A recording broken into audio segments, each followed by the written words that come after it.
Assalamualaikum warahmatullahi wabarakatuh. Selamat pagi anak ibu. Apa kabar hari ini? Ibu berharap anak-anak ibu semua dalam keadaan sehat dan tetap semangat ya. Walaupun saat ini kita masih harus belajar dari rumah. Pagi hari ini kita masuk pembelajaran IPA mulai pukul 10 sampai selesai. Nah, anak-anak ibu, hari ini kita akan masuk bab 2 mengenai klasifikasi makhluk hidup. Adapun yang akan kita bahas hari ini yaitu mengenai ciri-ciri benda di sekitar kita dan ciri-ciri makhluk hidup.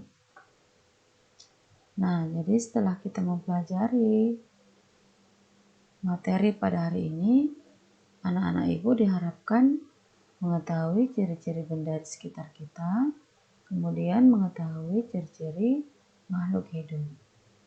Baik anak ibu, silahkan kamu perhatikan penjelasan ibu berikut ini. Ciri-ciri benda di sekitar kita. Benda-benda yang terdapat di alam semesta dapat dikelompokkan sebagai benda hidup dan benda tidak hidup. Benda hidup terdiri atas komponen biotik yang meliputi semua jenis makhluk hidup. Sedangkan benda tidak hidup terdiri atas komponen abiotik. Nah, benda-benda tidak hidup juga dapat dikelompokkan berdasarkan sifat atau ciri-cirinya. Berdasarkan sifatnya, benda-benda tidak hidup juga dapat dikelompokkan menjadi benda tak hidup bersifat alamiah dan buatan. Nah, jadi benda tak hidup alamiah merupakan benda-benda yang berasal langsung dari alam. Misalnya tanah, batu, pasir, dan logam. Sedangkan benda tak hidup buatan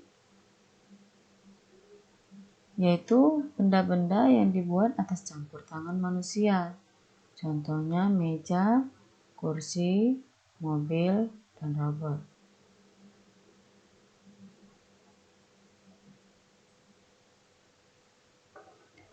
Nah, kemudian ciri-ciri makhluk hidup. Makhluk hidup mempunyai ciri-ciri yang pertama yaitu bergerak. Coba kamu perhatikan katak sebagai contoh. Nah, katak ini dapat bergerak sehingga dia dikatakan sebagai salah satu makhluk hidup. Nah, apa-apa saja anak ibu yang bergerak yang kamu ketahui? Ya, kita sebagai manusia juga dapat bergerak. Tumbuhan juga dapat bergerak. Maka ketiga tadi dikatakan sebagai makhluk hidup dikarenakan bergerak. Nah, kemudian peka terhadap rangsang. Apa itu peka terhadap rangsang? Coba kamu perhatikan gambar di samping. Ada semacam tumbuhan yang akan membuka apabila ada gerakan yang dekat dia, kemudian akan tertutup kembali ketika sudah selesai gerakan itu menghampirinya. Contoh lain, ketika mata kita melihat cahaya yang sangat terang, maka akan terasa sangat silau. Nah, dikarenakan mata kita sedang peka terhadap rangsangan cahaya. Nah, kemudian bernafas. Bernafas artinya menghirup oksigen, kemudian mengeluarkan karbon dioksida. Tanpa bernafas, makhluk hidup tidak akan bisa hidup.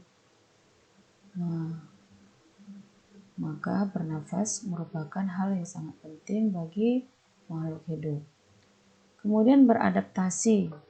Beradaptasi berarti menyesuaikan diri dengan lingkungan atau tempat tinggal. Nah, jadi kalau kita tidak bisa menyesuaikan diri dengan tempat tinggal kita, maka kita tidak bisa bertahan hidup.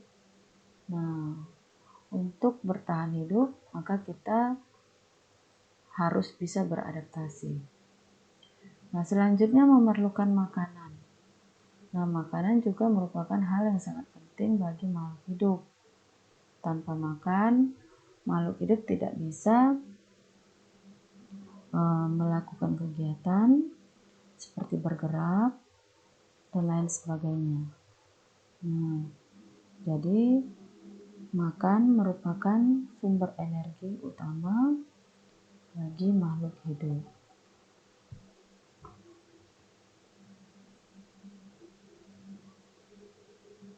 Nah, selanjutnya mengeluarkan zat sisa. Zat sisa ini kotoran atau racun yang ada dalam tubuh kita yang dihasilkan dari sisa metabolisme dalam tubuh. Nah, jika zat sisa ini tidak dikeluarkan, maka tubuh kita akan terasa tidak seimbang dan bisa menyebabkan sakit. Untuk itu sangat penting zat sisa ini dikeluarkan dari dalam tubuh.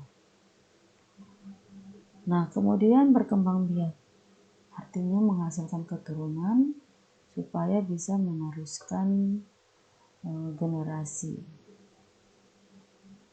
ya, seperti menghasilkan anak. Nah, seperti itulah yang dikatakan berkembang biak. Nah, kemudian tumbuh dan berkembang. Tumbuh artinya perubahan terhadap fisik, bentuk fisik yang dari kecil bertambah besar, semakin besar. Nah, dan berkembang artinya dari mulai kecil atau bayi kita belum bisa berjalan, kemudian bertambah usia, kemudian kita juga bisa berjalan, memahami berbagai hal sampai kita dewasa.